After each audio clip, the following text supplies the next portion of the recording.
ನಮಸ್ಕಾರ ವೀಕ್ಷಕರೇ. 2025 ಇತಿಹಾಸ ಗರ್ಭವನ್ನು ಸೇರಿ 2026ನೇ ಹೊಸ ವರ್ಷ ಉದಯವಾಗ್ತಾ ಇದೆ. ಮೊದಲೆಲ್ಲ ನಾವು ಹೊಸ ವರ್ಷ ಬಂತು ಅಂದರೆ ಕ್ಯಾಲೆಂಡರ್ಗಳಿಗಾಗಿ ಡೈರಿಗಳಿಗಾಗಿ ಹುಡುಕಾಡ್ತಾ ಇದ್ವು. ಯಾಕೆಂದರೆ ಅವತ್ತು ಡೈರಿ ಬರೆಯೋದು, ಮನೆಯಲ್ಲಿ ಕ್ಯಾಲೆಂಡರ್ನ ಇಟ್ಕೊಂಡು ಡೇಟನ್ನು ನೋಡೋದು ಇವೆಲ್ಲವೂ ನಮಗೆ ಅಭ್ಯಾಸ ಆಗಿತ್ತು. ಆದರೆ ಇವತ್ತು ತಂತ್ರಜ್ಞಾನ ಎಷ್ಟು ಮುಂದುವರೆದಿದೆ ಅಂದರೆ ನಮಗೆ ವಾಚು ಬೇಡ, ಕ್ಯಾಲೆಂಡ್ರು ಬೇಡ, ಡೈರಿನೂ ಬೇಡ, ಏನು ಬೇಡ, ಎಲ್ಲದನ್ನೂ ನಾವು ಮೊಬೈಲಲ್ಲೇ ಮಾಡ್ತಾಯಿದ್ದೀವಿ. ಆದರೆ ಒಂದು ಕಾಲಘಟ್ಟದವರಿಗೆ ಇವತ್ತಿಗೂ ಮನೆಯಲ್ಲಿ ಒಂದು ಕ್ಯಾಲೆಂಡರ್ ಇರಬೇಕು, ಜೊತೆಗೆ ನಮ್ಮ ದಿನದ ಆಗು ಹೋಗುಗಳನ್ನು ಬರೆಯೋದಕ್ಕೆ ಒಂದು ಡೈರಿ ಇರಬೇಕು. ಇನ್ನೂ ಆ ಒಂದು ಸಂಸ್ಕೃತಿಯನ್ನು ನಾವು ಉಳಿಸ್ಕೊಂಡು ಬಂದಿದ್ದೀವಿ. ಒಂದು ಆರೋಗ್ಯಕರವಾದಂಥ ಸಂಸ್ಕೃತಿ ಅದು. ಆ ಒಂದು ಸಂಸ್ಕೃತಿಯನ್ನು ಉಳಿಸಿಕೊಂಡು ಹೋಗುವ ನಿಟ್ಟಿನಲ್ಲಿ ಇವತ್ತು ನಮ್ಮ ಮಿತ್ರರೊಬ್ಬರು ಹೊಸ ವರ್ಷಕ್ಕೆ ಒಂದು ವಿಶೇಷವಾದ ಕ್ಯಾಲೆಂಡರನ್ನು ಸಿದ್ಧ ಮಾಡಿದ್ದಾರೆ. ಚಂದ್ರು ಗಂಗಪ್ಪನವರು ಇವತ್ತು ನಮ್ಮ ಸ್ಟುಡಿಯೋಗೆ ಬಂದಿದ್ದಾರೆ. ಅವರು ಸಿದ್ಧ ಮಾಡಿರುವಂಥ ಕ್ಯಾಲೆಂಡರ್ ಬಗ್ಗೆ ಅವರ ಬಾಯಿಯಿಂದಲೇ ಕೇಳಿ ತಿಳ್ಕೊಳ್ಳೋಣ. ನಮಸ್ಕಾರ ಗಂಗಪ್ಪನವ್ರಿಗೆ. ಸರ್ ನಮಸ್ಕಾರ ಸರ್. ನನ್ನ ಹೆಸರು ಚಂದ್ರು ಗಂಗಪ್ಪ ಅಂತೇಳಿ. ಹಾಂ ಸರ್ ನಾವು ಮಾಗಡಿ ರೋಡು ವಿಜಯನಗರ ಹತ್ರ ಇರೋದು. ಸರಿ ಸರ್ ಹಾಗಾಗಿ ಸರ್, ನೀವು ಒಬ್ಬ ಕನ್ನಡ ಅಭಿಮಾನಿ ಅನ್ನೋದು ನಿಮ್ಮನ್ನು ನೋಡಿದ್ರೆ ಗೊತ್ತಾಗುತ್ತೆ. ಕನ್ನಡದ ಒಂದು ಲಾಂಛನವನ್ನು, ವರ್ಣವನ್ನು ನಿಮ್ಮ ಶರ್ಟ್ನಲ್ಲಿ ಹಾಕ್ಕೊಂಡಿದ್ದೀರಿ. ಜೊತೆಗೆ ಅಪಾರವಾದ ಕನ್ನಡ ಅಭಿಮಾನ, ರಾಜ್ಕುಮಾರ್ ಅವರ ಮೇಲಿನ ಅಭಿಮಾನ ಎರಡನ್ನೂ ಇಟ್ಕೊಂಡು ಒಂದು ವಿಶೇಷವಾದ ಕ್ಯಾಲೆಂಡ್ರನ್ನು ಸಿದ್ಧ ಮಾಡಿದ್ದೀರಿ. ಈಗಾಗಲೇ ಹಾಲುಜೇನು ರಾಮ್ಕುಮಾರ್ ಅವರ ಮನೆಗೆ ಹೋಗಿ ಕ್ಯಾಲೆಂಡರನ್ನು ಕೊಟ್ಟು ಅವರ ಆಶೀರ್ವಾದವನ್ನು ತಗೊಂಡಿದ್ದೀರಿ. ಅವರು ನಮಗೆ ಇವರ ಬಗ್ಗೆ ಹಾಗೂ ಈ ಕ್ಯಾಲೆಂಡರ್ ಬಗ್ಗೆ ನಿಮ್ಮ ವೀಕ್ಷಕರಿಗೂ ತಿಳಿಸ್ಕೊಡಿ ಅಂತ ನಮ್ಮಲ್ಲಿ ಒಂದು ಬೇಡಿಕೆಯನ್ನು ಇಟ್ಟರು. ಅವರು ನಮ್ಮ ಚಾನಲ್ನವರೇ, ನಮ್ಮ ಸೋದರರಿದ್ದ ಹಾಗೆ, ನಮಗೆ ಹಿರಿಯರವರು. ಹಾಗಾಗಿ ನಿಮ್ಮನ್ನು ಇವತ್ತು ಮಾತಾಡಿಸ್ತಾ ಇದ್ದೀನಿ. ಈ ಕ್ಯಾಲೆಂಡರ್ನ ವೈಶಿಷ್ಟ್ಯಗಳನ್ನು ಹೇಳಿ ಸರ್. ಖಂಡಿತ ಸರ್. ಇಲ್ಲಿಗೆ ನಾನು ಬರೋದಕ್ಕೆ ಅವಕಾಶ ಮಾಡಿಕೊಟ್ಟಂಥ ಹಾಲುಜೇನು ರಾಮ್ಕುಮಾರ್ ಅವರು ನಮಗೆ ಪುತ್ರ ಸಮಾನ ಇದ್ದಂಗೆ. ಸೊ ಅವರ ಮಾರ್ಗದರ್ಶನದಲ್ಲೇ ನಾವು ಇದ್ದೀವಿ. ಸೊ ಆರೋಗ್ಯ ಸರಿ ಇರೋದ್ರಿಂದ ಹೆಚ್ಚಿಗೆ ಅವ್ರನ್ನ ಭೇಟಿ ಆಗಲ್ಲ. ಸೊ ಹಂಗಾಗಿ ಅವರ ಒಡನಾಟ ನಮ್ಮ ಒಡನಾಟ ಎಲ್ಲ ಒಂದೇ. ಅವ್ರ ಹಿರಿಯರು, ನಾವು ಕಿರಿಯರು ಅಷ್ಟೇ. ಈ ಕ್ಯಾಲೆಂಡರ್ ವಿಚಾರ ಬಂದರೆ ಮೂಲತಃ ನಾನು 1976ನೇ ಇಸ್ವಿಯಿಂದ ಅಣ್ಣವ್ರ ಅಭಿಮಾನಿ. ಚಡ್ಡಿ ನೆಟ್ಟಿಗಿಲ್ಲ ಅಂದ್ರೂ ಪುಡುಕಾಸಿದ್ರೆ ಜೋಬಲ್ಲಿ ಹಾಕ್ಕೊಂಡು ರಾಜ್ಕುಮಾರ್ ಚಿತ್ರಗಳಿಗೆ ಹೋಗಿ ಪಿಕ್ಚರ್ ಕಾಸೇಸಿ ಅಂತ ಕೆಲಸಗಳು ಮಾಡ್ತಾ ಇದ್ವಿ. ಮನೇಲಿ ದೈಹಿಕವಾಗಿ ಮಾನಸಿಕವಾಗಿ ಹಿಂಸೆ ಇದ್ರೂ ಅಭಿಮಾನ ಮಾತ್ರ ಬೆಟ್ಟದಷ್ಟಿತ್ತು. ಸೊ ಅದರಿಂದ ಏನಾಗುತ್ತೆ, ನಮ್ಗೆ ಹಂಗೆ ಹಂತವಾಗಿ ಚಿಕ್ಕದ್ರಿಂದ ಬೆಳ್ಕೊಂಬಂದ್ಬಿಡ್ತು ಅಭಿಮಾನ ಅನ್ನೋದು. ಇದು ರಕ್ತಗತವಾಗಿ ಬಂದ್ಬಿಡ್ತು. ಆಮೇಲೆ ಬೆಳೀತಾ ಯಾರು ಏನೇ ಹೇಳಿದ್ರು ಈ ಕಿವಿಲಿ ಕೇಳ್ತೀವಿ, ಈ ಕಿವಿಲಿ ಬಿಡ್ತೀವಿ. ನಾವು ಮಾಡೋದು ಮಾತ್ರ ಇವ್ರ ಕೆಲಸನ, ಇವ್ರ ಅಭಿಮಾನ ಮಾತ್ರ ಬಿಡೋದಕ್ಕಾಗಲಿ ಮನಸ್ಸೇ ಬರಲ್ಲ. ಅಂದರೆ ನಾವು ಸ್ಟಾರ್ ಕಟ್ಟೋದು, ಶಿಳ್ಳೆ ಹೊಡಿಯೋದು, ಮತ್ತು ಇನ್ನೊಬ್ಬರು ಪೋಸ್ಟರ್ಗಳಿಗೆ ಸಗಣಿ ಹೊಡಿಯೋ ಅಭಿಮಾನಿಗಳಲ್ಲ. ಅದು ಮುಖ್ಯ. ಯಾಕೆಂದರೆ ಎಲ್ಲರೂ ಕನ್ನಡದವರೇ, ಎಲ್ಲರೂ ಕನ್ನಡ. ಆಮೇಲೆ ಇನ್ನೊಂದು, ನಮ್ಮ ಕನ್ನಡ ನಾಡಲ್ಲಿ ಕನ್ನಡರಿಗಿಂತ ಬೇರೆಯವರೇ ನಮ್ಮ ಕನ್ನಡ ನಾಡನ್ನು ಕಟ್ಟಿ ಉಳಿಸಿ ಬೆಳೆಸಿದಂಥವ್ರು. ಹೌದು. ಹಂಗಾಗಿ ಇವರು ಅದರಲ್ಲೂ ಕೊನೆ ಸಾಲಿನಲ್ಲಿ ಬರ್ತಾರೆ ಅಂತ ತಿಳ್ಕೊಬೇಕು. ಮಹನೀಯರೆಲ್ಲ ಬೇಕಾದಷ್ಟು ಮಾಡಿ ಹೋಗಿದ್ದಾರೆ. ರನ್ನ, ಪಂಪ, ಜನ ಇವರೆಲ್ಲ, ಮತ್ತು ರಾಷ್ಟ್ರಕವಿ ಕುವೆಂಪು, DVG ಗುಂಡಪ್ಪನವರು ಪ್ರತಿಯೊಂದು ನಗರದಲ್ಲೂ ಒಂದೊಂದು ಏರಿಯಾಗಳಲ್ಲೂ ಮಾಡೋಗಿದ್ದಾರೆ. ತದಾದ ನಂತರ ಇವರು ಲಾಸ್ಟಲ್ಲಿ 54ನೇ ಇಸ್ವಿಗೆ ಬಂದಿರೋದಂದ್ರೆ ಇವರು ರಾಜ್ಕುಮಾರ್ ಅವರು ಲೇಟಾಗಿ ಬಂದಿದ್ದಾರೆ. ಇವರು ನಮಗಿನ್ನೂ ಮುಂಚೆನೇ ಬರಬೇಕಾಗಿತ್ತು. ಆದರೆ ನಮ್ಮ ಪುಣ್ಯ ನಮ್ಮ ಕಾಲದಲ್ಲಿ ಇದ್ದಾರೆ, ಪುಣ್ಯ ಅವ್ರ ಕಾಲದಲ್ಲಿ ನಾವಿದ್ದೀರೋ ಒಂದು ಪುಣ್ಯ. ನಮ್ಮ ಒಂದು ಅಭಿಪ್ರಾಯ ಏನಪ್ಪ ಅಂದರೆ ಎಲ್ಲರನ್ನೂ ಗೌರವಿಸ್ಬೇಕು. ಹೌದು. ಅಣ್ಣವ್ರನ್ನ ಪೂಜಿಸ್ತಾ ಇದ್ದೀವಿ ನಾವು ಅಷ್ಟೇ. ಅಭಿಮಾನಿಗಳಿಗೆ ಹೆಚ್ಚಿಗೆ ಒಂದು ಒಟ್ಟು ಪೂಜಿಸ್ತಾ ಇದ್ದೀವಿ. ಬೇರೆ ಇನ್ನೇನು ಬೇರೆ ನಟಗಳ ಕಡಿಮೆ, ಇವ್ರು ಮಾತ್ರ ಮೇಲು ಅಂತೇಳಿ ತಗೊಳ್ತಾ ಇಲ್ಲ. ಎಲ್ಲ ದೇವರನ್ನು ಪೂಜೆ ಮಾಡ್ತೀವಿ, ಮನೆ ದೇವರಿಗೆ ಒಂದು ಹೂ ಜಾಸ್ತಿ ಇರ್ತೀವಿ, ಮನೆ ದೇವರಲ್ವಾ ಅಂತೇಳಿ. ಅದ್ರ ಜೊತೆಗೆ ಆಮೇಲೆ ನಾವು ನಮ್ಮ ಕಷ್ಟ ಸುಖನೆಲ್ಲ ಬೇಕಾದಷ್ಟು ಹಂಚ್ಕೊಂಡಿದ್ದೀವಿ. ಇವರು ಸುಖ ಹಂಚ್ಕೊಂಡಿದ್ದಾರೆ, ಕಷ್ಟ ಹಂಚ್ಕೊಂಡಿಲ್ಲ. ಇದು ಇವರ ವ್ಯಕ್ತಿತ್ವಗೆ ಇಷ್ಟೊಂದು ಜ್ಞಾನ, ಇಷ್ಟೊಂದು ಪ್ರಶಸ್ತಿಗಳು, ಇಷ್ಟೊಂದು ಜನಗಳ ಪ್ರೀತಿಸೋದಕ್ಕೆ ಕಾರಣನೇ ಇವ್ರ ನೋವು ಎದುರುವರೆಗೂ ಎಲ್ಲರೂ ಒಂದು ಪತ್ರಿಕೆಯಲ್ಲಿ ಬಂದಿತ್ತು. ನೋಡಿದ್ದೀರಾ ಸರ್ ನೀವು? ನಾನಂತೂ ನೋಡಿಲ್ಲ. ನೋವು ಕೊಟ್ಟಿದ್ದಾರೆ, ಕೊಟ್ಟಿದ್ದಾರೆ ಅವರು. ನನಗೆ ನೋವಾಗಿದೆ, ಇಂಥವ್ರಿಂದ ನಂಗೆ ತೊಂದರೆ ಆಗಿದೆ ಹೇಳ್ಕೊಂಡಿಲ್ಲ, ಎಲ್ಲರೂ ಹೇಳ್ಕೊಂಡಿದ್ದಾರ. ಜೊತೆಗೆ ಕೆಲವರೆಲ್ಲರೂ ತುಳಿಯೋದಕ್ಕೆ ಪ್ರಯತ್ನ ಮಾಡಿದ್ರು ಹೊರತು ಇವರು ಮೇಲಿಗೆ ಎತ್ತೋದಕ್ಕೆ ಪ್ರಯತ್ನ ಮಾಡಲಿಲ್ಲ. ದೈವ ಶಕ್ತಿ ಇದ್ದಿದ್ದರಿಂದಲೇ ಅವರು ಇಷ್ಟೊಂದು ಪಾಪ್ಯುಲರ್ ಆಗಿ, ಇಷ್ಟೊಂದು ಪ್ರಸಿದ್ಧಿಯಾಗಕ್ಕೆ ಸಾಧ್ಯವಾಗಿದ್ದು. ಸೊ ನನಗನ್ನಿಸ್ತು, ಏಕೆಂದರೆ ನಾವು ಏನಾದ್ರು ಒಂದು ಕೊಡುಗೆ ಕೊಡಬೇಕು ಅಂದರೆ ಪುಣ್ಯಭೂಮಿಲಿ ಹೋಗಿ ರಜನಿಕಾಂತ್ ಅವ್ರು ಹೇಳ್ತಾ ಇದ್ರು, ಇದು ಪುಣ್ಯಕ್ಷೇತ್ರ ಆಗುತ್ತೆ ಅಂತ. ಆ ಪುಣ್ಯಕ್ಷೇತ್ರ ಆಗೋದಕ್ಕೆ ನಾವು ಅಲ್ಲೂ ಕಾರ್ಯಕ್ರಮಗಳು ಮಾಡ್ತಾ ಇರ್ತೀವಿ, ಸಣ್ಣ ಪುಟ್ಟ ಕಾರ್ಯಕ್ರಮ ಮಾಡ್ತಾ ಅಂದರೆ ಕುಟುಂಬದಲ್ಲಿ ಅಲ್ಲಿ ಇಲ್ಲಿ ಮದುವೆ ಆದರೆ ಅವ್ರನ್ನ ಕರೆದು ಒಂದು ಶುಭಾಶಯಗಳು ಹೇಳೋದು, ಅವ್ರು ಕರೆದು ಅಲ್ಲೊಂದು ಅಣ್ಣವ್ರ ಪೂಜೆ ಮಾಡಿಸಿ ಆಶೀರ್ವಾದ ಪಡಿಸೋವಂಥದ್ದು, ಮತ್ತು ಹಬ್ಬ ಹರಿದಿನಗಳಲ್ಲಿ ಶುಭವಾಗಲಿ ಅಂತೇಳಿ ಎಲ್ರಿಗೂ ಕರೆದು ಪೂಜೆ ಮಾಡಿಸೋದು, ಎಲ್ಲರೂ ಅಭಿಮಾನಿಗಳು ಒಂದಾಗಿರಲಿ ಅಂತೇಳಿ ಅಭಿಮಾನಿಗಳೆಲ್ಲ ಒಂದು ಜಾಗದಲ್ಲಿ ಪೂಜೆ ಬಂದು ಕರೆಸಿ ಪೂಜೆ ಮಾಡಿಸೋವಂಥದ್ದು, ಅವ್ರಿಗೆಲ್ಲ ಆಶೀರ್ವಾದ ಸಿಗಿ ಈ ಥರ ಒಂದು ಕೆಲಸ ಕಾನ್ಸೆಪ್ಟ್ಗಳು ಅವಾಗವಾಗ ಮಾಡ್ತಾ ಇರ್ತೀವಿ. ಈ ಮೊನ್ನೆ ಕಾರ್ಯಕ್ರಮ ಕೊರೋನಾ ಟೈಮ್ಗಳಲ್ಲೂ ಮನೆಗಳಲ್ಲಿ ದೇವಸ್ಥಾನಗಳಲ್ಲಿ ಅಲ್ಲಿ ಮದುವೆ ಮಾಡ್ಕೊಂಡ್ರಲ್ಲ, ಅವ್ರನ್ನೆಲ್ಲ ಕರೆದು ಪೂಜೆ ಮಾಡಿಸಿ ಅಲ್ಲೇ ಒಂದು ಆರ ಬದಲಾಯಿಸ್ಕೊಂಡು ವಿವಾಹ ಮಾಡಿದ ರೀತಿಯಲ್ಲೇ ಅಲ್ಲೊಂದು ಪ್ರದಕ್ಷಿಣೆ ಹಾಕೋ ಕೆಲಸಗಳೆಲ್ಲ ನಾವು ಮಾಡಿದ್ವಿ. ಸರಿ. ಸೊ ಇತ್ತೀಚೆಗೆ ಏನು ಅನ್ನಿಸ್ತು, ಈಗ ಅಣ್ಣವ್ರಿಗೆ ಇನ್ನೊಂದು 2 ವರ್ಷ ಕಳೆದ್ರೆ 100 ವರ್ಷ ಆಗುತ್ತಲ್ವಾ, ಅದನ್ನ ಶತಮಾನೋತ್ಸವ ಬರ್ತದೆ. ಎಲ್ಲದರಲ್ಲೂ ಮುಂಚೂಣಿಯಲ್ಲಿ ಇರ್ತಾರೆ, ಶತಮಾನಕ್ಕೂ ಮುಂಚೂಣಿಯಲ್ಲಿ ಆಚರಣೆ ಯಾಕೆ ಮಾಡಬಾರ್ದು? ಸರಿ ಸರಿ, ಬೇಗ ಬರ್ಮಾಡ್ಕೊಳ್ಳೋದು ಯಾಕೆ ಮಾಡಬಾರ್ದು ಅಭಿಮಾನಿಗಳು? ಹಂಗಾಗಿ ಎಲ್ಲರೂ ಮನಸ್ಸಿನಲ್ಲೂ ಮನೆಯಲ್ಲೂ ಈ ಒಂದು ಕ್ಯಾಲೆಂಡರ್ ಹರಿದಾಡಬೇಕು ಅಂತೇಳಿ ಇದನ್ನ ಒಂದು ಕಾನ್ಸೆಪ್ಟ್ನ ತಗೊಂಡ್ವಿ ಸರ್. ಶತಮಾನದ ಹಣ್ಣ ಅಂತ. ಜೊತೆಗೆ ಅದು ವರನಟ ಡಾಕ್ಟರ್ ರಾಜ್ಕುಮಾರ್ ಅಂದರೆ ವರನಟನ ಪ್ರಶಸ್ತಿ ತಮಿಳುನಾಡಲ್ಲಿ MGR ಅವರು ಕೊಟ್ಟಿದ್ದಂತೆ. ಅದು ತುಂಬ ಇಷ್ಟವಾಗಿರೋ ಪ್ರಶಸ್ತಿ. ಆಮೇಲೆ ನಮಗೂ ಪ್ರಕಾರ ಅದು ವರಗಳ ನಟ, ಅಂದರೆ ದೇವತೆಗಳ ವರಗಳ ನಟನೇ ರಾಜ್ಕುಮಾರ್ ಅವರು ಅನಿಸುತ್ತೆ. ಹಂಗಾಗಿ ವರನಟ ಅಂತ ಹೆಸರಿಟ್ಟೆ ಸರ್. ಈ ಕನ್ನಡಮಯ ಮಾಡ್ಕೊಳ್ಳೋದಕ್ಕೆ ನಾವು ಅಣ್ಣವರೇ ನಮಗೆ ಸ್ಫೂರ್ತಿ. ಕನ್ನಡಕ್ಕೆ ಕನ್ನಡದ ಕಲರ್ನ ನಾವು ಬಳಸ್ಕೊಳ್ಳೋದಕ್ಕೆ ಅಣ್ಣವರೇ ಸ್ಫೂರ್ತಿ ಆಗಿರೋದ್ರಿಂದ ಕನ್ನಡ ಕಲರ್ ಯಾಕೆ ಬಳಸಬಾರ್ದು ನಾವು?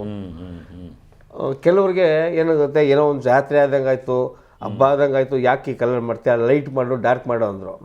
ಸರ್ ಬೇರೆಯವರು ಚೆನ್ನಾಗಿ ಕಾಣ್ಬೋದು, ನಮಗೆ ಚೆನ್ನಾಗಿ ಕಾಣದೇ ಇರ್ಬೋದು, ನಮ್ಮ ತಾಯಿನೇ. ಹೌದೌದು, ಕನ್ನಡದ ಕಲರ್ ಹೆಂಗನ ಇರಲಿ ನನಗೆ ಇದೇ ಇಷ್ಟ. ಹಬ್ಬ ಜಾತ್ರೆ ತರ ಕಾಣಿಸುತ್ತೆ ಅಂದ್ರೆ ಕಾಣಿಸ್ಲಿ ಬಿಡಿ, ಹಬ್ಬ ಜಾತ್ರೆನೂ ಬೇಕಲ್ವಾ? ಬೇಕಲ್ಲ, ಅದನ್ನೇ ತಾನೇ ಬರ್ಮಾಡ್ಕೊಳ್ಳೋದು ಜಾಸ್ತಿ. ಗೊತ್ತಾಯ್ತಪ್ಪ, ಯುಗಾದಿ ಹಬ್ಬ ಬಂತು, ದಸರಾ ಹಬ್ಬ ಎಲ್ಲ ಪ್ರತಿ ದಿವಸ ಶುಭ್ರವಾಗಿರೋ ಬಟ್ಟೆ ಹಾಕೋತೀವಿ. ಹೋಳಿ ಹಬ್ಬ ಬಂತು ಅಂದ್ರೆ ಬಟ್ಟೆ ಎಲ್ಲ ಕಲರ್ ಮಾಡ್ಕೊಳ್ಳೋದು, ಅದನ್ನ ನಾವು ಕೊಳೆ ಅಂತ ಅನ್ಕೋಬಾರ್ದು, ಖುಷಿ ಅಂತ ಅನ್ಕೋಬೇಕು. ಅದು ಹೋರಾಟಕ್ಕೆಲ್ಲ ಕನ್ನಡ ಬಳಸ್ಕೊತೀವಿ ನಾವು. ಕನ್ನಡಕ್ಕೆ ಹೋರಾಟಕ್ಕೆಲ್ಲ ಮುಂಚೂಣಿಯಲ್ಲಿ ಅಣ್ಣವ್ರ ಅಭಿಮಾನಿಗಳು ಇರ್ತಾರೆ. ನಾವಿಲ್ಲ ಅಂದ್ರೆ ಅಣ್ಣವ್ರ ಅಭಿಮಾನಿಗಳು ಇದ್ದೇ ಇರ್ತಾರಲ್ವಾ ಸರ್? ನಾವು ಅಭಿಮಾನಿಗಳು ಯಾಕೆ ಇಂಗ್ಲಿಷ್ ಅಕ್ಷರನೇ ಬಳಸ್ಕೊಂಡು ಅದಕ್ಕೆ ನೆತಾಕೊಬೇಕು?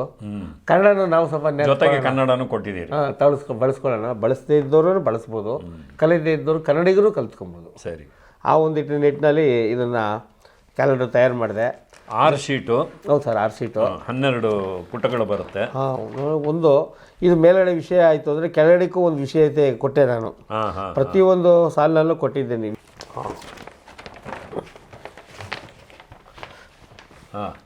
ವಿಶ್ವಕ್ಕೆ ವಿನಯತೆ ಸರ್ವರ ಸಮಾನತೆ ಕಂಡಂಥ ವ್ಯಕ್ತಿ ಕನ್ನಡದ ಶಕ್ತಿ ಡಾಕ್ಟರ್ ರಾಜ್ಕುಮಾರ್ ಅಂತ ಹೇಳಿದೆ.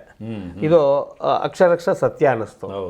ಸೊ ಹಂಗೆ ಇದು 100ನೇ ವರ್ಷದ ಶತಮಾನದ ಹಾದಿಯಲ್ಲಿ ಮುತ್ತರಾಜ್ ಅಂತ ಅವ್ರ ಒರಿಜಿನಲ್ ಹೆಸರು. ಹೌದು, ಅದನ್ನಿಟ್ಟೆ.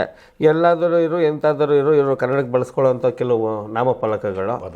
ಅದ್ರ ಜೊತೆಗೆ ಕೆಳಗಡೆಗೆ ಬಂದರೆ ಏನು ಮಾಡಿದ್ದೀನಿ, ಅಣ್ಣವ್ರ ಮನೆ ಕುಟುಂಬದಲ್ಲಿ ಯಾರ್ಯಾರು ಹುಟ್ಟುಹಬ್ಬ ಆಚರಣೆ ಮಾಡ್ತಾರೆ ಅದನ್ನ ಅಲ್ಲಿ ಕೊಟ್ಟಿದ್ದೀರಿ. ಪ್ರತಿಯೊಬ್ಬರು ಆ ತಿಂಗಳಲ್ಲಿ ಯಾರ್ಯಾರು ಬರ್ತದೆ ಅವ್ರು ಅದನ್ನೆಲ್ಲ ಪ್ರತಿಯೊಬ್ಬರು ಮದುವೆ ಆಗಿದ್ದ ದಿವಸ ಆಗಿರ್ಬೋದು, ಹುಟ್ಟುಹಬ್ಬ ಆಗಿರ್ಬೋದು, ತದನಂತರ ಕಾಲವಾಗಿದ್ರೆ ಅದನ್ನು ಸಹ ಹಾಕಿದ್ದೆ. ಕೊನೆಗೆ ನೋಡಿ, ಇಲ್ಲಿ ಉದಾಹರಣೆಗೆ ನೋಡಿ, ಇವರು SP ವರದರಾಜ್ ಅವರು 8ನೇ ಅಮರವಾಗಿದ್ದ ದಿವಸ, ಅಮರರಾದ ದಿನ, ಅದನ್ನು ಹಾಕಿದ್ದೀನಿ. ಮತ್ತೆ ನೋಡಿ, ಈ ಮಾರ್ಚ್ ಬಂದ್ರೆ ಹೊಸ ವರ್ಷದ ಯುಗಾದಿ ಹಬ್ಬ ಶುಭಾಶಯಗಳು ಮಾಮೂಲಿ ಇರ್ತದೆ. ಇದ್ದವರೆಲ್ಲ ಡಾಕ್ಟರ್ ರಾಜ್ಕುಮಾರ್ ಆಗೋಕ್ಕಾಗಲ್ಲ, ಹಾಗೆ ಹೋದವರೆಲ್ಲ ಪುನೀತ್ ರಾಜ್ಕುಮಾರ್ ಆಗೋಕ್ಕೂ ಆಗಲ್ಲ. ಬಹಳ ಒಳ್ಳೆ ಮಾತು. ಇದು ಎಲ್ಲಾದರೂ ಎಂತಾದರೂ ಎಂದೆಂದು ಇದು ಕನ್ನಡ ನೋಡಿ ಮಾಮೂಲಿ. ಮತ್ತೆ ಈಗ ಮಾರ್ಚ್ ತಿಂಗಳಲ್ಲಿ ಪುನೀತ್ ರಾಜ್ಕುಮಾರ್ ಅವ್ರ ಹುಟ್ಟುಹಬ್ಬ ಬರ್ತದೆ. ಆ ಒಂದು ಕಾರಣಕ್ಕೆ ದೊಡ್ಡದಾಗಿ ಹಾಕೊಂಡಿದ್ದಾರೆ. ಗೌರಿ ಗಣೇಶ್, ಇದು ಶಿವಪಾರ್ವತಿ ಇದ್ದಂಗೆ ಸದ್ಯದಲ್ಲಿ ಗಣೇಶ್ ಅಂತಾರ ತಗೊಂಡು ನಾನು ಮಾಡ್ಕೊಂಡಿದ್ದೇನೆ. ಜೊತೆ ನೋಡಿ, ಇಲ್ಲಿ ಅವ್ರ ಹುಟ್ಟುಹಬ್ಬಗಳು ಬಂದಾಗ ಇನ್ನ ಯಾರ್ಯಾರು ಬಂದಿದ್ದಾರೆ, ಷಣ್ಮುಖ ಗೋವಿಂದರಾಜ್ ಅವರ ಹುಟ್ಟುಹಬ್ಬ ಬಂದಿದೆ, ಅದನ್ನ ಹಾಕಿದ್ದೇನೆ. ಅಶ್ವಿನಿ ಮೇಡಮ್ ಅವ್ರದ್ದು ಹುಟ್ಟುಹಬ್ಬ ಬಂದಿದೆ, ಅದನ್ನ ಹಾಕೊಂಡಿದ್ದೇನೆ. ಯುಗಾದಿ ಹಬ್ಬ ಬರುತ್ತೆ, ಪುನೀತ್ ರಾಜ್ಕುಮಾರ್ ಅವ್ರ ಹುಟ್ಟು ಜಯಂತ್ಯೋತ್ಸವ ಬರ್ತದೆ, ಅಂದ್ರೆ ಇದನ್ನ ಆಗ್ಲಿ ಹಾಕೊಂಡಿದ್ದೇನೆ. ಈ ತಿಂಗಳಲ್ಲಿ ಯಾರ್ಯಾರು ಬರ್ತಾರೆ, ಸೊ ಪ್ರತಿ ತಿಂಗಳಲ್ಲೂ ಇದೇ ರೀತಿ ಮಾಡ್ಕೊಳ್ಳೋದು. ಇದು ಅಣ್ಣವ್ರ ಹುಟ್ಟುಹಬ್ಬ. ಅವ್ರಿಗೆ ಇಷ್ಟವಾಗಿರೋದೇನು, ರಕ್ತದಾನ, ದೇಹದಾನ ಮತ್ತೆ ನೇತ್ರದಾನ, ಇದೇ ಅವ್ರ ಆದರ್ಶ ಆಗಿತ್ತು. ಇವ್ರು ಮಾಡಿದ್ಮೇಲೆ ಜನಕ್ಕೆ, ಸಮಾಜಕ್ಕೆ ತುಂಬಾ ಬೆಳಕಿಗೆ ಬಂದಿದ್ದು. ಅದಕ್ಕೆ ಅವ್ರ ಆದರ್ಶ ಹಾಕೊಂಡಿದೆ. ಕನ್ನಡವನ್ನ ನಾವೇನು ಬಳಸೋದು ಬೇಡ, ಅದು ಆಲ್ರೆಡಿ ನಾವು ಬಳಸ್ಕೊಂಡು ಹೋಗಿದೆ. ಬಳಸಿದ್ರೆ ಸಾಕು. ನಾವು ಯಾರು ಸರ್ ಕನ್ನಡನ ಬೆಳೆಸೋದಕ್ಕೆ ಅಲ್ವಾ? ನಾವು ಬಳಸಿದ್ರೆ ಸಾಕು. ಕನ್ನಡಿಗರು ಬೇರೆಯವ್ರ ಮುಂದೆ ಕನ್ನಡನೇ ಬಳಸಲ್ಲ, ನಮಗೇನೋ ಮುಜುಗರ. ಬೆಳೆಸೋದಕ್ಕೆ ದೊಡ್ಡ ದೊಡ್ಡ ಮಹಾನುಭಾವರು ಬೆಳೆಸ್ಬಿಟ್ಟು ಹೋಗಿದ್ದಾರೆ, ನಾವು ಉಳಿಸ್ಕೊಂಡ್ರೆ ಸಾಕಾಗಿದೆ. ಸಾಕು. ಆ ಉಳಿಸ್ಕೋಬೇಕಾದ್ರೆ ನಾವು ಬಳಸಬೇಕು ಅಷ್ಟೇ. ಹಂಗಾಗಿ ಕಲಿಯೋಕ್ಕೆ ಕೋಟಿ ಭಾಷೆ, ಕನ್ನಡಕ್ಕೆ ಕಸ್ತೂರಿ, ಆಡೋಕ್ಕೆ ಒಂದೇ ಭಾಷೆ ಅಂತ ಹಾಕಿದ್ದಾರೆ. ಇದು ಅವ್ರ ಹುಟ್ಟುಹಬ್ಬ. ಅವ್ರ ಹುಟ್ಟು ಹಬ್ಬನೂ ಬರುತ್ತೆ, ಅವ್ರ ಅವ್ರ ಹುಟ್ಟುಹಬ್ಬದಲ್ಲೇ ಬರುತ್ತೆ. ಮುಂಚೆ ಇಲ್ಲಿ ಹಾಕಿದ್ದೀನಿ ನೋಡಿ, ಕನ್ನಡ ದಿನ ಅಂತ ಹಾಕ್ಬಿಟ್ಟಿದ್ದೀನಿ. ಏನೇನು ಬರ್ತದೆ ಅದು ಪ್ರತಿಯೊಂದು, ಅಂಬೇಡ್ಕರ್ ಜಯಂತಿನೂ ಹಾಕಿದ್ದೀವಿ. ಇದು ಅಮಾವಾಸ್ಯೆ ಪೌರ್ಣಮಿ ಜೊತೆಗೆ ಎಲ್ಲ ಅವ್ರ ಕುಟುಂಬದ್ದು ಸೇರಿಸಿ ಹಾಕಿದ್ದೀನಿ. 29ನೇ ತಾರೀಕು ಧೀರನ್ ರಾಮ್ಕುಮಾರ್ ಬರ್ತದೆ, ಅದೇ ಏಪ್ರಿಲಲ್ಲೇ. 23ನೇ ತಾರೀಕು ಒಂದು ದಿವಸ ಮುಂಚೆ ಯುವರಾಜ್ ಕುಮಾರ್ ಅವ್ರದ್ದು ಬರ್ತದೆ.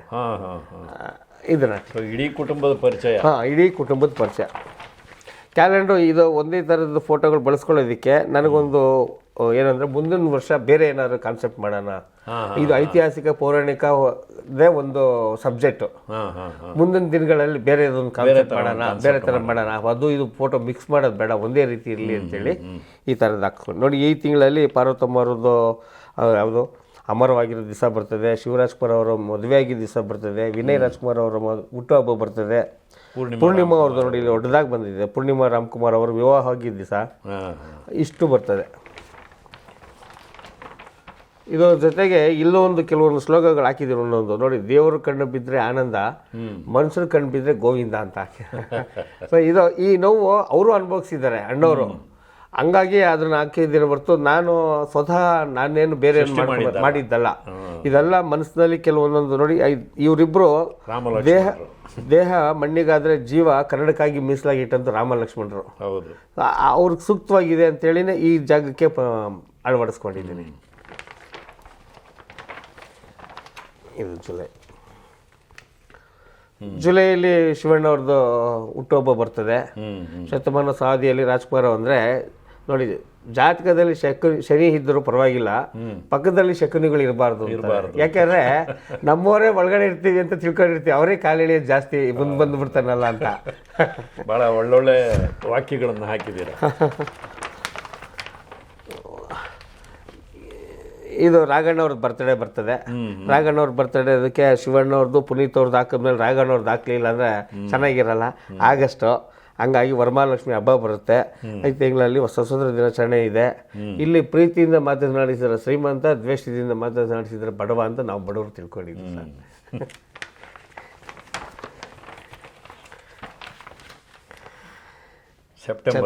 ಸೆಪ್ಟೆಂಬರ್ ತಿಂಗಳಲ್ಲಿ ಇದು ಗೋಕಾಕ್ ಚಳುವಳಿ ಫೋಟೋ ನಿಮಗೆಲ್ಲ ಗೊತ್ತಿರ್ತದೆ. ಇದು ಮುನ್ನುಡಿ ಬರೆದಿರೋಂಥವ್ರು, ಶತಮಾನದ ಹಾದಿಯಲ್ಲಿ ಇದೆ. ಅದ್ರ ಜೊತೆಗೆ ಇಲ್ಲಿ ನೋಡಿ, ಗಾಳಿ ಮನುಷ್ಯನ ಜೀವನಕ್ಕೆ ಎಷ್ಟು ಮುಖ್ಯವೋ, ಗಾಳಿ ಮತ್ತು ಮನುಷ್ಯರ ಜೀವನಕ್ಕೆ ಅಷ್ಟೇ ಅಪಾಯಕಾರಿ. ಸೊ ಆಡು ಮುಟ್ಟದ ಸೊಪ್ಪಿಲ್ಲ, ಅಣ್ಣವ್ರು ಮಾಡದ ಪಾತ್ರವಿಲ್ಲ. ವಿಶೇಷತೆ ಅಂದರೆ ಇದರಲ್ಲಿ ಕೆಲವರು ಒಪ್ಪಬಹುದು, ನಾವು ಒಪ್ಪದೇ ಇರ್ಬೋದು. ನಾವು ಮನಸ್ಪೂರ್ವಕ ಒಪ್ಕೊಂಡಿದ್ವಿ. ದಸರಾ ದೀಪಾವಳಿ ಹಬ್ಬ ಮಾಮೂಲಿ. 12ನೇ ಶತಮಾನದಲ್ಲಿ ಬಸವಣ್ಣವ್ರಿಗೆ ಅಣ್ಣ ಅಂತ ಇಡೀ ರಾಜ್ಯ ಪೂರ್ತಿ ಕರೀತಾ ಇದ್ರಂತೆ. ಸೊ ನಾವು 21ನೇ ಶತಮಾನದಲ್ಲಿ ರಾಜಣ್ಣವ್ರಿಗೆ ಅಣ್ಣವ್ರು ಅಂತ ಕರೀತಾರೆ ಅಂತೇಳಿ, ಅಣ್ಣ ಬಸವಣ್ಣ, ಇವ್ರ ಅಣ್ಣ ರಾಜಣ್ಣ. ಸೊ ಹಂಗಾಗಿ 21ನೇ ಶತಮಾನದ ರಾಜಣ್ಣ ಇವ್ರ ತೆರೆ ಮೇಲೆ ಆ ಪಾತ್ರ ಮಾಡೋದಕ್ಕೆ ಅವ್ರಿಗೆ ಅವಕಾಶ ಸಿಗಲಿಲ್ಲ. ಆದರೆ ನೀವು ಇಲ್ಲಿ ಅವ್ರನ್ನ ಆ ಪಾತ್ರದಲ್ಲಿ ತೋರಿಸಿದ್ದೀರಿ. ಖಂಡಿತ ಸರ್. ಈ ತಿಂಗಳಲ್ಲೇ ಇನ್ನೂ ವಿಶೇಷತೆ ಇದೆ. ಏನು, ಪೂರ್ಣಿಮಾ ಅವ್ರದ್ದು ಜನ್ಮದಿನ ಇದೆ. ಆಮೇಲೆ ಷಣ್ಮುಗ ಅಂದರೆ ಗೊತ್ತಿರ್ಬೇಕಾ, ಗೋವಿಂದರಾಜ್ ಅವ್ರ ಮಗರು, ಅವ್ರದ್ದು ಹುಟ್ಟು ಹಬ್ಬ ಇದೆ. ಆಮೇಲೆ ಪುನೀತ್ ರಾಜ್ಕುಮಾರ್ ಅವರ ಅಮರವಾಗಿದ್ದ ದಿವಸ, ಅದನ್ನು ನೋಡಿ ಹಾಕಿದ್ದೀವಿ, ಸರಳವಾಗಿ ಹಾಕಿದ್ದೀವಿ ಈ ಅಕ್ಟೋಬರ್ ತಿಂಗಳು. ಇದು ನವಂಬರ್ ತಿಂಗಳು ಬರೋ ವರ್ಷಕ್ಕೆ ಕನ್ನಡ ರಾಜ್ಯೋತ್ಸವ ತಾಯಿ ಭುವನೇಶ್ವರಿ ಕರ್ನಾಟಕ ಮಾತೆಯನ್ನು ತೊಗೊಂಡಿದ್ದೀವಿ. ಕರ್ನಾಟಕ ಇರೋದು ಭಾರತ ಮಾತೆಯಲ್ಲಿ, ಅದಕ್ಕೆ ಭಾರತ ಮಾತೆಯ ಒಂದು ಫ್ಲಾಗ್ ತೊಗೊಂಡಿದ್ದೀವಿ, ನಮ್ಮ ಬಾವುಟನ. ಕನ್ನಡಕ್ಕೆ ಆದ್ಯತೆ ಕೊಟ್ಟಿರೋ ನಲ್ಮಡಿ ಕೃಷ್ಣರಾಜ ಒಡೆಯರು. ಅದರಲ್ಲಿ ನಲ್ಮಡಿ ಕೃಷ್ಣರಾಜರ ಫೋಟೋ ಸಿಗಲಿಲ್ಲ ಅನ್ನೋ ಕಾರಣಕ್ಕೆ ಜೈ ಚಾಮಚಂದ್ರ ಒಡೆಯರ್ ಹಾಕ್ಕೊಂಡಿದ್ದೀವಿ. ಸೊ ಅವ್ರ ಹಂಡ್ರಲ್ಲಿ ಕೆಲಸ ಮಾಡಿದಂದ್ರೆ ವಿಶ್ವೇಶ್ವರಯ್ಯನವರು ಮೊದಲ ಪಾಠ ಪ್ರಶಸ್ತಿ ತಂದವರು, ಜ್ಞಾನಪೀಠ ಪ್ರಶಸ್ತಿ ತಂದುಕೊಂಡವ್ರು ನಮ್ಮ ಕನ್ನಡದಿಗರು, ರಾಷ್ಟ್ರಕವಿ ಕುವೆಂಪು ಅವರು. ಮತ್ತು ಕನ್ನಡ ಬಾವುಟನ, ಕನ್ನಡ ಕಲರ್ನ ತಗೊಂಬಂದ್ಕೊಟ್ಟು ರಾಮೂರಮ್ಮರು. ಅವ್ರ ಮಡ್ಲಲ್ಲಿ ಇವ್ರು ಬರ್ತಾರೆ, ಇವ್ರ ಸಾಲಿನಲ್ಲಿ ಇವರು ಗಣ್ಯ ವ್ಯಕ್ತಿಗಳಾಗಿ ಇಲ್ಲಿ ನಿಲ್ತಾರೆ ಅಂತೇಳಿ ಮಡ್ಲಲ್ಲಿ ಹಾಕಿದ್ದೀವಿ ಸರ್. ವರ್ಷದ ಕೊನೆ ಡಿಸೆಂಬರ್ನಲ್ಲಿ ಭಾರತೀಯ ಇತಿಹಾಸದಲ್ಲಿ ಕನ್ನಡ ಚಿತ್ರರಂಗದಲ್ಲಿ ಪಾರ್ವತಮ್ಮ ಕೊಟ್ಟರುವಂಥ ಕೊಡುಗೆ ವಿಶ್ವದಲ್ಲೇ ಯಾರು ಕೊಟ್ಟಿಲ್ಲ. ಒಬ್ಬ ಮಹಿಳೆ 84 ಚಿತ್ರ ತೆಗೆದಿದ್ರಲ್ಲ, ಯಾರೂ ತೆಗೆದಿಲ್ಲ. ಅವರು ಸಾಧನೆ ಮಾಡಿದೆ. ಅವ್ರ ಮಕ್ಕಳ ಚಿತ್ರರಂಗಕ್ಕೆ ಅಭಿರುಚಿಯ ಚಿತ್ರಗಳು, ಯಶಸ್ವಿ ಚಿತ್ರಗಳು ಅಷ್ಟು ಕೊಟ್ಟು ಇಷ್ಟು ಕೆಲಸ ಮಾಡಿದರೆ. ಕನ್ನಡ ಚಿತ್ರರಂಗಕ್ಕೆ ಅನ್ನಪೂರ್ಣೇಶ್ವರಿ ಆಗಿದ್ದರು. ಮತ್ತು ತಮ್ಮ ಮನೆಯಲ್ಲಿ ಕುಟುಂಬದವರೆಲ್ಲರೂ ಚಿತ್ರರಂಗಕ್ಕೆ ತೊಡಸ್ಕೊಂಡು ಕನ್ನಡ ಏಳಿಗೆಗೆ ಮೂಲ ಕಾರಣ ಇವರು ಒಬ್ರು ಆಗ್ತಾರೆ ಅಂತೇಳಿ ಡಿಸೆಂಬರ್ನಲ್ಲಿ ಅದಕ್ಕೆ ಅವ್ರದ್ದೊಂದು ದೊಡ್ಡ ಫೋಟೋ ಹಾಕಿ ಚಿತ್ರ ಅವ್ರಿಗೆ ಅಳವಡಿಸಿ ಸಂಪೂರ್ಣವಾಗಿ ಆ ತಿಂಗಳಲ್ಲಿ ಏನು ಬರುತ್ತೆ ಅದನ್ನು ಹಾಕ್ಕೊಂಡಿದ್ದೇನೆ. ಇದು ಅಭಿಮಾನದ ಸಂಕೇತವಾಗಿ ಮಾಡಿದ್ದೀವಿ. ಎಲ್ಲರೂ ಅಭಿಮಾನಿಗಳು ಪ್ರೀತಿ ಪಟ್ಟು ತಗೊಳ್ತಾರೆ ಅಂದ್ಕೊಂಡು ನಾನು ನನ್ನ ಮನಸ್ಸಲ್ಲಿ ಇದ್ದಿದ್ದು ಕಾನ್ಸೆಪ್ಟು ಸರ್, ಮಾಡಬೇಕು ಅಂತ ಯೋಚನೆ ಇತ್ತು, ಮಾಡಿದೆ. ಗಂಗಪ್ಪನವರೇ, ಸರ್ ನಿಮ್ಮ ಈ ಪ್ರಯತ್ನ ಬಹಳ ಅಪರೂಪದ ಒಂದು ಪ್ರಯತ್ನ. ತುಂಬ ಖುಷಿಯಾಯಿತು ನೋಡಿ. ಯಾಕೆಂದರೆ ರಾಜ್ಕುಮಾರ್ ಅವರ ಬೇರೆ ಬೇರೆ ಮುಖಗಳನ್ನು ಜೊತೆಗೆ ಅವರ ಸಾಧನೆಗಳನ್ನು ಅದು ಬೆಟ್ಟದಷ್ಟು ಇರೋದ್ರಿಂದ ಎಲ್ಲೋ ನಮಗೆ ಕೆಲವು ಪಕ್ಕ ಬರ್ತಾ ಇರುತ್ತೆ. ನೀವು ಯಾವುದೋ ಒಂದು ವಿಶೇಷವಾದನ್ನು ಅಲ್ಲಿ ಮತ್ತೆ ಜನಗಳಿಗೆ ಜ್ಞಾಪಿಸುವಂಥ ಒಂದು ಕೆಲಸನ ಒಂದು ಕ್ಯಾಲೆಂಡರ್ ಮೂಲಕ ಮಾಡಿದ್ದೀರಿ. ಈ ಕ್ಯಾಲೆಂಡರ್ಗೆ ಎಷ್ಟು ಬೆಲೆ ಇಟ್ಟಿದ್ದೀರಿ ಸರ್? ಇದು ಕೆಲಸ ಮಾಡಬೇಕಾದ್ರೆ ನಾನು ಲಾಭದ ದೃಷ್ಟಿಯಿಂದ ಮಾಡಲಿಲ್ಲ. ಹಂಗಾಗಿ ನಾನು ಈ ಮುಖ್ಯವಾಗಿ ಕಂಟೆಂಟು ಮಾಹಿತಿಗಳು ಅಭಿಮಾನಿಗಳು ತಲುಪೋ ಒಂದು ದೃಷ್ಟಿಯಿಂದ ಮಾಡಿದೆ. ಹಂಗಾಗಿ ಒಂದು ತಿಂಗಳವರೆಗೂ ಕೆಲಸಕ್ಕೆ ಹೋಗೋಕ್ಕಾಗಲಿಲ್ಲ. ಅದರಿಂದ ತುಂಬ ತೊಂದರೆ ಆಯಿತು. ಜೊತೆಗೆ ಕೆಲಸ ಮಾಡುವ ಈ ಖರ್ಚು ವೆಚ್ಚಗಳು ತುಂಬ ಆಗಿರೋದ್ರಿಂದ ಕಲರ್ ಮಾಡಿಸಿ ಡಿಸೈನು ಒಂದಲ್ಲ 4 ಸಲ ಮಾಡಿಸಿ ಅದನ್ನೆಲ್ಲ ಕಾಪಿಯೆಲ್ಲ ಬೇರೆ ಬೇರೆ ಕಡೆಗೆ ಎತ್ಕೊಂಡು ಹೋಗಿ ನಾನು ಮಾಡೋದೇ ಇಲ್ಲ ಅಂತ ವಾಪಸ್ ಎಲ್ಲ ಕೊಟ್ಟು ತಿರ್ಗಿ ನಾನು ಇನ್ನೊಬ್ರಿಗೆ ಗೊತ್ತೇ ಕೈ ಕಾಲು ಹಿಡಿದು ಮಾಡೋದಕ್ಕೆ ಒಂದು ಡಬಲ್ ಖರ್ಚು ಆಗಿರೋದ್ರಿಂದ ಒಂದು ಕ್ಯಾಲೆಂಡರ್ ಬೆಲೆ 100 ರೂಪಾಯಿ ಅಂತ ನಿಗದಿ. ಇದು ಎಲ್ಲೆಲ್ಲಿ ಸಿಗುತ್ತೆ ಸರ್? ಇಲ್ಲಿ ಮಾಗಡಿ ರೋಡ್ GT ಮಾಲ್ ಹತ್ರ ನಮ್ಮ ಮನೆ. GT ಮಾಲ್ ಹಿಂಭಾಗದಲ್ಲೇ ಇದೆ, ಹತ್ರದಲ್ಲೇ ಮನೆ. ಸರಿ. ಸೊ ನಾನು ಬೆಳಗ್ಗೆ ಕೆಲಸಕ್ಕೆ ಹೋಗೋಕ್ಕಿಂತ ಮುಂಚೆ ಸಿಕ್ಕಿದ್ರೆ ಬಂದರೆ ಕಲೆಕ್ಟ್ ಮಾಡ್ಕೊಬೋದು.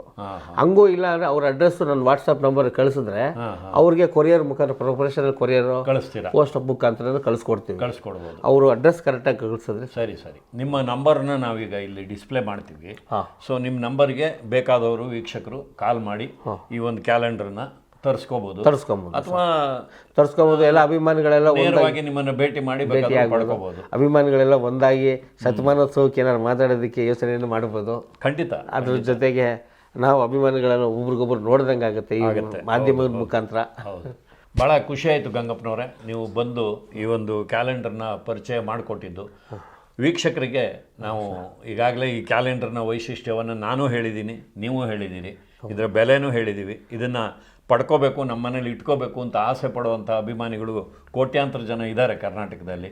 ಅವರಿಗೆಲ್ಲರಿಗೂ ಅನುಕೂಲ ಆಗಲಿ ಅನ್ನುವ ಒಂದು ದೃಷ್ಟಿಯಿಂದ ನಿಮ್ಮನ್ನು ಸ್ಟುಡಿಯೋಗೆ ಕರೆಸಿ ಇದ್ರ ಬಗ್ಗೆ ಒಂದು ಪರಿಚಯವನ್ನು ನಾವು ಮುಂದೆ ಇಟ್ಟಿದ್ದೀವಿ. ಜೊತೆಗೆ ನಿಮ್ಮ ನಂಬರ್ನ ನಮ್ಮ ವಾಹಿನಿಯಲ್ಲಿ ಡಿಸ್ಪ್ಲೇ ಮಾಡಿದ್ದೀವಿ. ಬೇಕಾದಂಥ ವೀಕ್ಷಕರು ಗಂಗಪ್ಪನವರ ಸಂಖ್ಯೆಗೆ ಕರೆ ಮಾಡಿ ಅವ್ರನ್ನ ನೇರವಾಗಿ ಭೇಟಿ ಮಾಡಿ ಬೇಕಾದರೂ ಈ ಒಂದು ಕ್ಯಾಲೆಂಡರ್ನ ತೊಗೋಬೋದು. ಕೇವಲ 100 ರೂಪಾಯಿಗಳ ಬೆಲೆ. ಖಂಡಿತವಾಗಿಯೂ ರಾಜ್ಕುಮಾರ್ ಅವರ ಮೇಲಿನ ಅಭಿಮಾನಕ್ಕೆ ನಾವು ಬೆಲೆ ಕಟ್ಟೋಕ್ಕೆ ಸಾಧ್ಯನೇ ಇಲ್ಲ. ಆದ್ದರಿಂದ ಈ ಒಂದು ಕ್ಯಾಲೆಂಡ್ರು ಕರ್ನಾಟಕದ ಮನೆಯಲ್ಲೂ ಇರುವಂತಾಗಲಿ ಅಂತ ಹಾರೈಸ್ತೀನಿ. ನಮಸ್ಕಾರ ಸರ್. ನಮಸ್ಕಾರ. ನಮ್ಮನ್ನು ಇಲ್ಲಿ ಕರೆಸಿ ಈ ಒಂದು ಮಾಹಿತಿನ ನಿಮ್ಮ ಮಾಧ್ಯಮದ ಮುಖಾಂತರ, ಟೋಲ್ ಕನ್ನಡ ಮಾಧ್ಯಮದ ಮುಖಾಂತರ ಎಲ್ಲ ಕಡೆ ವಿಸ್ತಾರ ಆಗ್ತಾ ಇರೋದಕ್ಕೆ ನನಗೂ ತುಂಬ ಹರ್ಷ ಆಗ್ತೈತೆ. ಸೊ ಇದು ನಾವು ಮಾರೋದಕ್ಕೆ ಆಗಲಿ ನನಗೂ ಮುಜುಗರ, ಅಣ್ಣವ್ರನ್ನ ಮಾಡ್ತಾ ಇದ್ದೀವೇನೋ ಅಂತ. ಆದರೆ ಖರ್ಚು ವೆಚ್ಚ ಅಷ್ಟೊಂದು ತಗಲಿರೋದ್ರಿಂದ ನಾವು ದಿನಗೂಲಿ ನೌಕರು ಸರ್. ಇಲ್ಲ, ಅಣ್ಣವರ ಅಭಿಮಾನಿಗಳೆಲ್ಲರೂ ಸ್ವಾಭಿಮಾನಿಗಳೇ. ಯಾಕೆಂದರೆ ಫ್ರೀಯಾಗಿ ತಗೋಬೇಕು ಅಂತ ಅಭಿಮಾನಿಗಳಿಗೂ ಇಷ್ಟ ಇಲ್ಲ. ನಾವು ರಾಜ್ಕುಮಾರ್ ಅವರು ಸಿನಿಮಾನ ಹಣ ಕೊಟ್ಟೆ ತಾನೇ ನೋಡ್ತಿದ್ದು. ಹಾಗೇನೆ ಈ ಒಂದು ಅಭಿಮಾನದ ಕ್ಯಾಲೆಂಡರ್ನ ಕೂಡ ಹಣ ಕೊಟ್ಟು ಜನ ಕೊಂಡ್ಕೋತಾರೆ. ಖಂಡಿತವಾಗಿಯೂ ಯಾವತ್ತೂ ಮಾಡಿರೋದು ಹೊಸ ಥರದಲ್ಲಿ ಪ್ರಯೋಗ ಮಾಡಿದಾಗ ಏನಪ್ಪ ರಾಜ್ಕುಮಾರ್ ಅವರು ಕ್ಯಾಲೆಂಡರ್ ಮಾಡಿದ್ದಾರೆ, ಉಚಿತ ಕೊಡೋದು ಬಿಟ್ಟು ಕಾಸಿಗೆ ಮಾಡ್ತಾ ಇದ್ದಾರೆ ಅಂತ ತಿಳ್ಕೊತಾರೆ ಅಂತ ಸ್ವಲ್ಪ ಮುಜುಗರ ಇತ್ತು ನನಗೆ. ಇದು ಬಿಡುಗಡೆ ಆದಮೇಲೆ ಕುಟುಂಬದವರೆಲ್ಲರೂ ತುಂಬ ಚೆನ್ನಾಗಿ ಮಾಡಿದಿರಪ್ಪ ಅಂತೇಳಿ ಶುಭ ಕೇಳಿದ್ರು, ಶುಭ ಕೋರಿದ್ರು. ಆವಾಗ ನನಗೆ ಅನಿಸ್ತು ನಾನು ಮಾಡಿದ ಕೆಲಸ ಸಾರ್ಥಕ ಆಯಿತು. ಅದಾದಮೇಲೆ ಮಾಧ್ಯಮದ ಮುಖಾಂತರ ನಿಮ್ಮವರೆಗೂ ಬಂದು ತಲುಪಿದ ಮೇಲೆ ನನಗೆ ಇದು ಹೆಮ್ಮೆ ಅನ್ನಿಸ್ತು ಸರ್. ತುಂಬ ಸಂತೋಷ ಆಗ್ತದೆ. ನಮಸ್ಕಾರ. ನಮಸ್ಕಾರ.